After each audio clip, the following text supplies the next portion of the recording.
ஓம் சாந்தி 30/6/2025 சாகார முரளியின் முக்கியமான கருத்துக்கள். பாபா சொல்கிறாங்க, இனிமையான குழந்தைகளே, தந்தை உங்களை ஞானத்தின் மூலமாக தூய்மையான நறுமணமுள்ள மலராக மாற்ற வந்துள்ளார். நீங்கள் முள்ளாக ஆகக்கூடாது. முட்களை இந்த சபையில் கூட்டி வரக்கூடாது. பாபா என்ன சொல்கிறாங்க அப்படின்னா, இந்த ஞானத்தின் மூலமாக தான் ஆத்மா தூய்மையான நறுமணம் உடைய மலராக மாறுது. ஏன்னா ஞானத்தின் மூலமாக ஆத்மா தெரிஞ்சுக்குது, நான் யார், என்னுடைய சுபாவம் என்ன, என்னுடைய நேச்சர் எது, என்னுடைய உண்மையான குணம் எது அப்படின்றத தெரிஞ்சுக்கும் போது தன்னுடைய உண்மையான குணங்களை வெளிப்படுத்தும் போது அது நறுமணம் உள்ள மலராக மாறிடும் அப்படின்னு பாபா புரிய வைக்கிறார். ஆகையினால நீங்கள் புரிஞ்சுக்கிட்டீங்க இல்லையா? புரிஞ்ச பிறகு அசுர சுபாவமான முட்கள் போன்ற குணங்களை வெளிப்படுத்தாதீங்க அப்படின்னு சொல்கிறார். அதுபோல் முட்களை இந்த சபையிலையும் கூட்டிகிட்டு வராதிங்க. முட்கள்னு யாரை சொல்கிறாருன்னா, அவங்க ஞானம் புரிதல் இல்லாதவர்கள் மற்றும் அசுர குணம், அவங்களுக்குள்ள சமஸ்கார மாற்றமே ஏற்பட்டிருக்காது. அவங்க இந்த இந்திர சபையில் அவங்க என்ன பண்ணுவாங்கன்னா, அவங்க அந்த அசுர சுபாவத்தின் வாயு மண்டலத்தை ஒன்று உள்ளுணர்வு மூலமாக வெளிப்படுத்திடுவாங்க, இல்லைன்னா செயல் மூலமாக வெளிப்படுத்திடுவாங்க. ஆகையினால வாயு மண்டலம் கெட்டு போயிடும். அதனால் அப்படிப்பட்டவர்களை அழைச்சிட்டு வராதிங்க இந்த இந்திர சபைக்கு அப்படின்னு பாபா சொல்கிறார். பாபா கேள்வி கேட்குறாங்க, நினைவு யாத்திரையில் நன்கு முயற்சி செய்யும் குழந்தைகளின் அடையாளம் என்னவாக இருக்கும்? பதில், நினைவின் முயற்சி செய்யும் குழந்தைகள் மிகவும் குஷியாக இருப்பார்கள். இப்பொழுது நாம் திரும்ப சென்று கொண்டிருக்கிறோம் என்பது அவர்களுடைய புத்தியில் இருக்கும். பிறகு நாம் நறுமணமுள்ள மலர்களின் தோட்டத்திற்கு செல்ல வேண்டும். இதெல்லாம் அவங்க புத்தியில் இருக்கும். நீங்கள் நினைவு யாத்திரையினால் நறுமணம் உடையவர்களாக ஆகின்றீர்கள் மற்றும் மற்றவர்களையும் ஆக்குகின்றீர்கள். ஓம் சாந்தி. தோட்ட முதலாளி அமர்ந்துள்ளார், தோட்டக்காரனும் இருக்கின்றார், மலர்களும் இருக்கின்றன. இது புது விஷயமாக இருக்குது. யாராவது புதியவர்கள் கேட்டார்கள் என்றால் இவர்கள் என்ன கூறுகிறார்கள் அப்படின்னு யோசிப்பாங்க.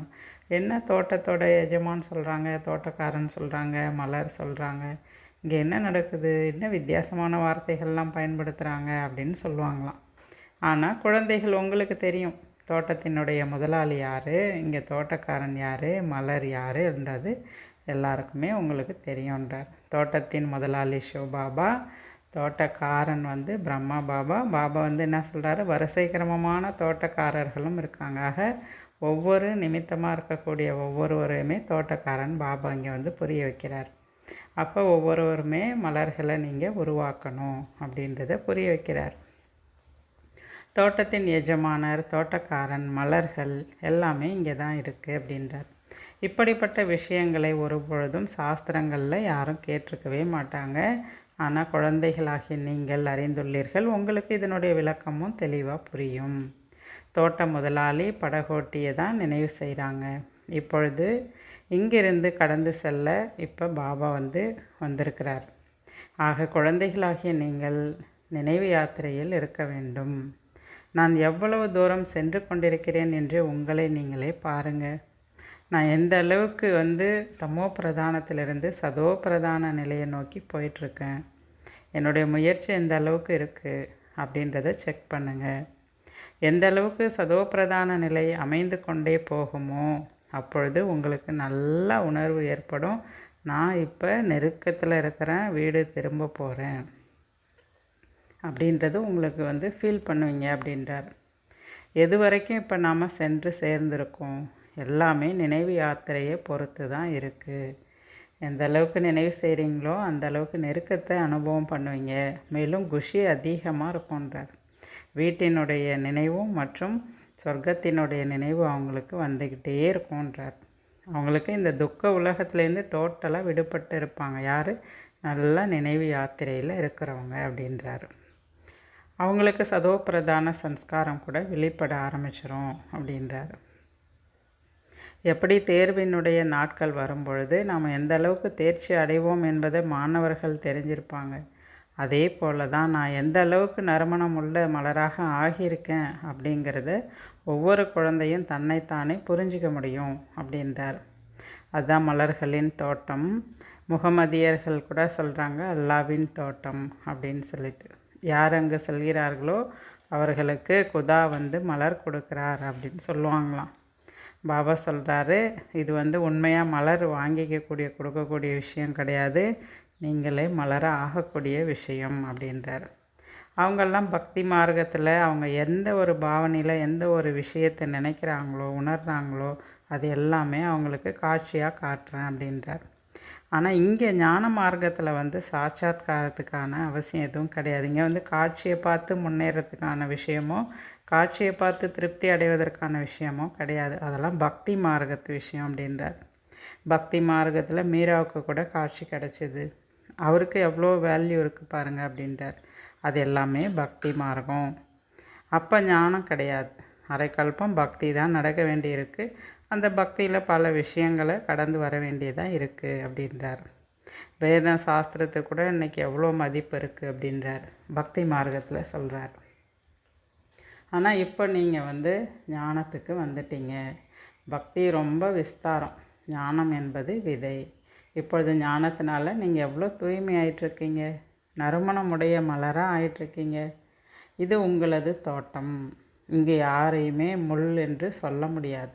இங்கே எல்லாருமே மலராக மாறிட்டுருக்கீங்க. தோட்டக்காரர் என்ன பண்ணுறாரு, மலராக ஆக்கிட்டுருக்காரு. ஆகையினால இங்கே ஒரு முள் கூட இல்லை. முள் இருக்கிறதெல்லாம் கலியுகத்தில் தான் அப்படின்றார். இப்பொழுது இது இருப்பதோ புருஷோத்தம சங்கம யுகம். இங்கே முள் எங்கேருந்து வந்துச்சு அப்படின்றார். ஒருவேளை யாராவது முள் அமர்ந்திருந்தாங்க அப்படின்னா அவங்களே தனக்கு தானே நஷ்டத்தை ஏற்படுத்திக்கிறாங்கன்னு அர்த்தம். ஏன்னா இது இந்திரபிரஸ்தம்.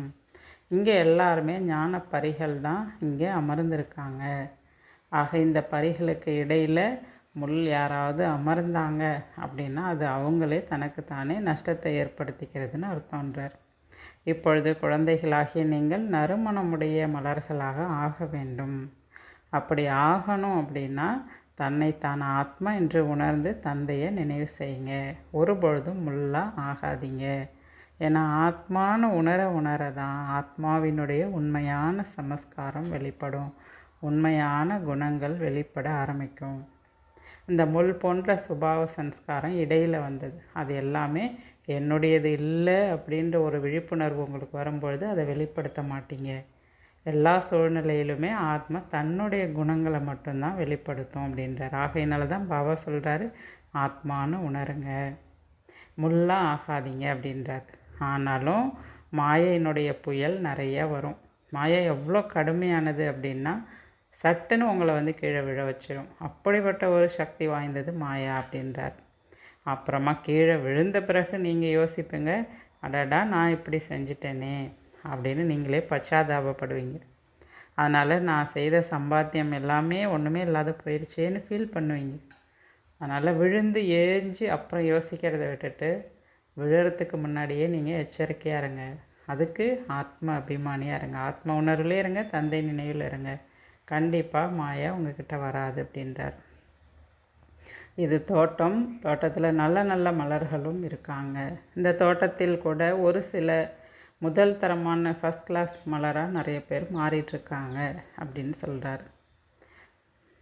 எப்படி முகலாய தோட்டத்தில் நல்ல நல்ல மலரை பார்க்க நிறைய பேர் போகிறாங்க, இங்கும் கூட உங்களிடம் பார்ப்பதற்கோ யாரும் வரமாட்டாங்க. நீங்கள் வந்து அந்த முட்களுக்கு என்ன முகத்தை காண்பிக்கிங்க? இதை முள் மலருன்னு சொல்கிறது எல்லாமே ஸ்தூலமாக பார்க்கக்கூடிய விஷயம் கிடையாது. இது எல்லாமே குணங்களை வெளிப்படுத்தக்கூடிய விஷயம் அப்படின்றார். பாபா அடுத்து சொல்கிறாங்க, அழுக்கு துணியை துவைப்பது என்பதன் பொருள் கூட பாபா இப்போ புரிய வச்சுருக்காரு, நீங்களும் புரிஞ்சுக்கிட்டீங்க. இந்த அழுக்கு துணியை துவைக்கிறதுனா என்னன்னா ஆத்மாவை தூய்மையாக்கிறதுன்னு அர்த்தம். அப்போ இந்த மகிமை யாருக்கு பொருந்தும்? அழுக்கு துணியை துவைப்பவர் அப்படின்னா அந்த மகிமை யாருக்கு பொருந்தோன்னா அது சிவபாபாவுக்கு மட்டும்தான் பொருந்தும். ஏன்னா அவர் தான் ஆத்மாவை தூய்மையாக்குறாரு. இப்பொழுது குழந்தைகளாகிய உங்களுக்கு தந்தை வந்து புரிய வைக்கிறாரு, குழந்தைகளே நல்ல நல்ல மலர்களை எடுத்துகிட்டு வாங்க அப்படின்னு குழந்தைங்களுக்கு சொல்கிறார். அப்படின்னா என்ன, நல்லா குழந்தைகளெல்லாம் நல்லா குவாலிட்டியாக உருவாக்கி குணம் நிறைந்த தேவதைகள் போல் அவங்கள வந்து குணவான ஆக்கி இங்கே பாபா மேலே அன்போடு பாபாவை ஏற்றுக்கிட்டு சந்திக்கிறதுக்கு அவங்க வரணும். அந்த போல் அவங்கள நல்லா பக்காவாக்கி அழைச்சிட்டு வாங்க அப்படின்றார். யார் நல்ல நல்ல மலர்களை எடுத்து வருகிறார்களோ அவர்கள் நல்ல மலர் அப்படின்னு கருதப்படுவாங்க. எல்லோருமே நாங்கள் லக்ஷ்மி நாராயணராக ஆகுவோம் அப்படின்னு சொல்கிறாங்களாம். அப்படியானால் ரோஜா மலராக ஆயிட்டாங்க அப்படின்னு சொல்கிறாரு. நாங்கள் வந்து லக்ஷ்மி நாராயணராக ஆகிறோன்னு சொல்கிறதுமே பாபா என்ன பண்ணுறாரு, அந்த குழந்தைங்களுக்கு பரவாயில்ல, சந்தோஷம், நீங்கள் வந்து எனக்கு இப்போ ஸ்வீட் கொடுக்கறது போல் இருக்குது அப்படின்னு சொல்கிறாரு பாபா. இப்போ அது போல் முயற்சி செய்யுங்க. நாங்கள் லக்ஷ்மி நாராயணராக ஆகுவோம் அப்படின்னு நீங்கள் சொல்கிறது ஒரு சந்தோஷம்தான், ஆனால் அதற்கான முயற்சி வேணும், அதுவாக நீங்கள் மாறணும் அப்படின்றார். இப்போ பிரஜைகளும் நிறைய பேர் உருவாயிட்ருக்காங்க. ஆனால் அங்கே வந்து பதவியும் வேணும்ல, பதவியில் அடையக்கூடியவர்களும் வேணும்ல. அப்போ ராஜ பதவியை அடைவதற்கான முயற்சியும் நீங்கள் செய்யணும் அப்படின்னு சொல்கிறார்.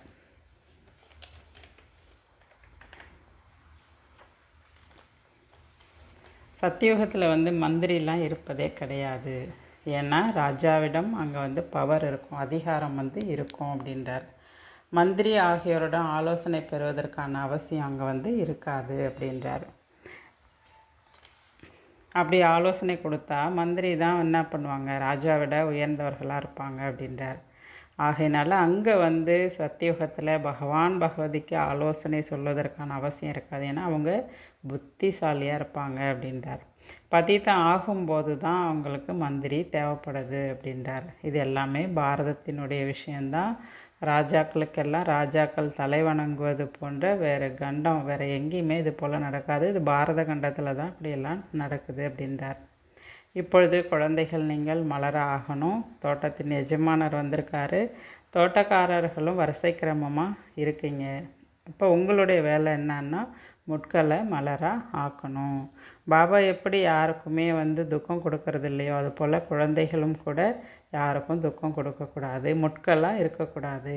பாபா வந்து துக்கத்தை நீக்கி சுகம் கொடுப்பவராக இருக்கிறார். அதுபோல் குழந்தைகளும் கூட துக்கத்தை நீக்கி சுகம் கொடுப்பவராக இருக்கணும். குழந்தைகளாகிய உங்கள் மேலே பாபாவுக்கு எவ்வளோ அன்பு இருக்குது.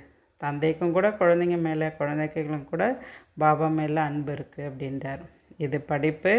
நான் உங்களுக்கு ப்ராக்டிக்கலில் நடைமுறையில் உங்களுக்கு பாடம் கற்பிக்கிறேன் அப்படின்னு சிவபாபா சொல்கிறார். இந்த பிரம்மாவும் கூட இப்போ தான் படிக்கிறாரு.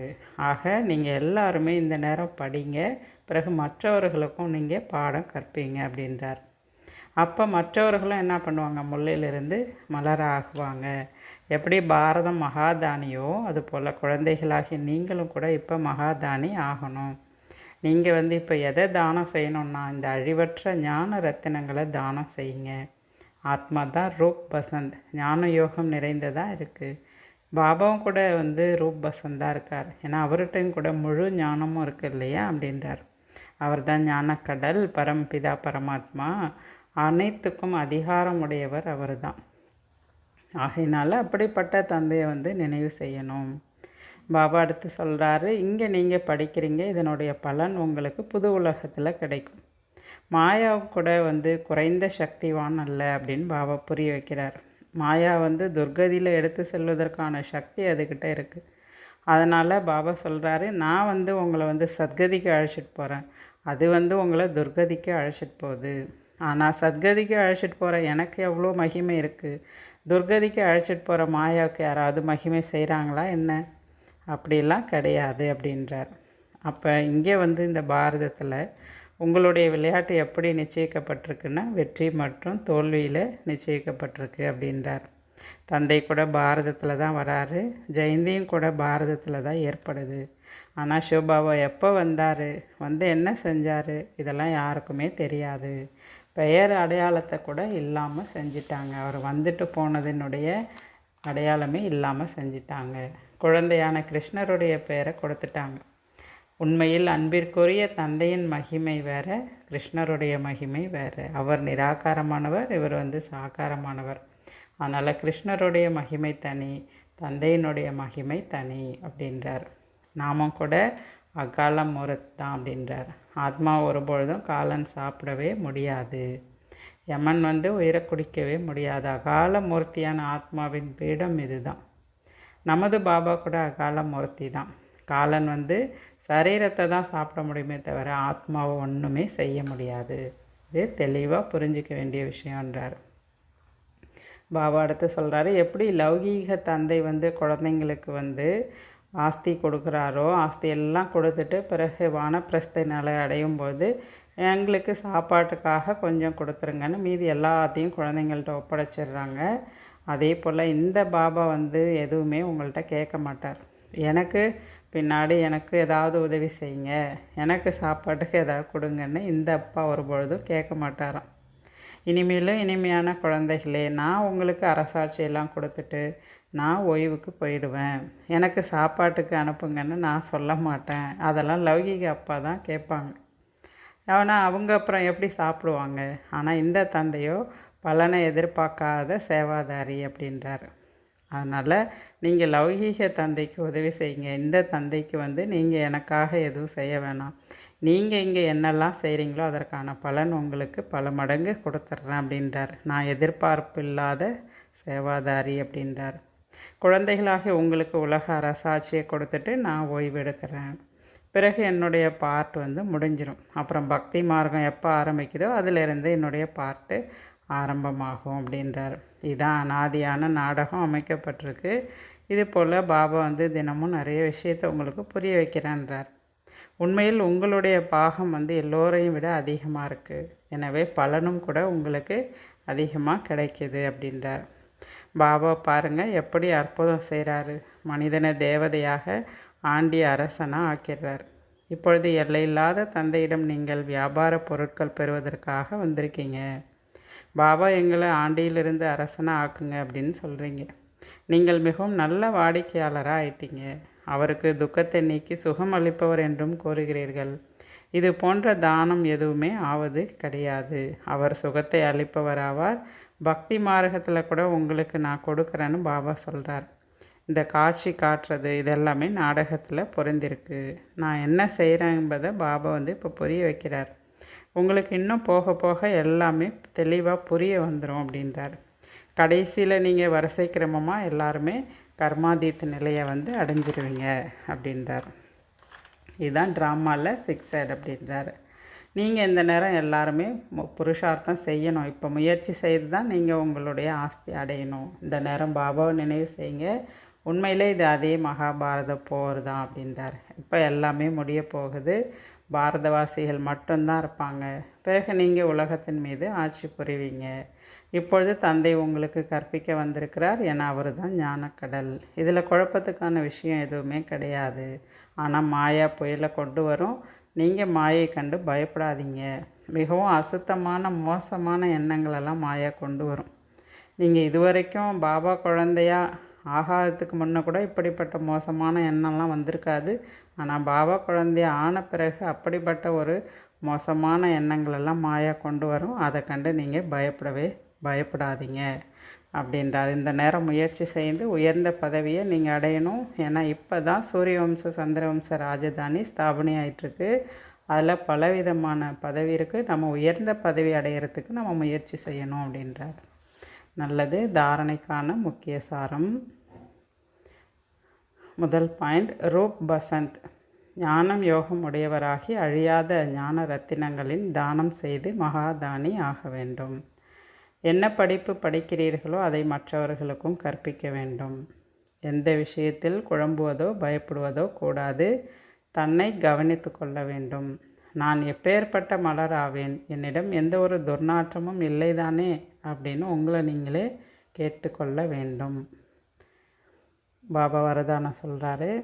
திட சங்கல்பத்தின் மூலமாக பலவீனங்கள் எனும் கலியுக மலையை அழித்துவிடும் சக்தியின் வடிவம் ஆகுங்கள். திட சங்கல்பத்தின் மூலமாக பலவீனங்கள் எனும் கலியுக மலையவே அழித்துவிடக்கூடிய சக்தியின் வடிவமாக ஆகுங்க அப்படின்றார். பாபா வரதானத்துக்கு விளக்கம் கொடுக்குறாரு. மனம் உடைதல், ஏதேனும் சமஸ்காரம், இன்னலுக்கு வசமாகுவது, மனிதர் வைபவங்கள் பக்கம் ஈர்க்கப்படுவது, இது போன்ற கலியுக மலையை திட எண்ணம் என்னும் விரல் கொடுத்து சதா காலத்திற்கும் அழித்து விடுங்கள். வெற்றி அடையுங்கள். என வெற்றி என்பது கழுத்து மாலை. சதா இந்த நினைவால் சக்தி ஸ்வரூபம் ஆகுங்கள். இதுவே அன்பிற்கு செலுத்தும் கைமாறு ஆகும். எப்படி பிரம்மா பாபா மனோநிலையில் உறுதியான தூணாக இருந்து காமிச்சார், அவ்வாறே அந்த பிரம்மா தந்தையை பின்பற்றி அனைத்து குணங்களிலும் தூணாக ஆகுங்கள். பாபா ஸ்லோகன் சொல்கிறாரு. சாதனங்கள் யாவும் சேவைக்காகவே, சுகமான ஓய்வினை அனுபவிப்பதற்காக அல்ல. அவ்வியக்த சமிஞ்சை. ஆன்மீக நிலையில் இருக்கும் பயிற்சி செய்யுங்க, உள்முகம் ஆகுங்கள். எப்படி ஒரு அணுகுண்டு வீசினால் நாலாபுறமும் அதன் தாக்கம் பரவுகிறதோ அவ்வாறே அது அணுகுண்டு, இது ஆன்மீக குண்டு. இதன் தாக்கம் கூட அநேக ஆத்மாக்களை கவர்ந்திழுக்கும். சுலபமாகவே ஆன்மீக நிலையின் பயிற்சி செய்யுங்கள், அதிகரியுங்கள். நினைவின் சொரூபத்தால் வாயுமண்டலம் சக்திசாலி ஆகிவிடும். நல்லது. ஓம் சாந்தி.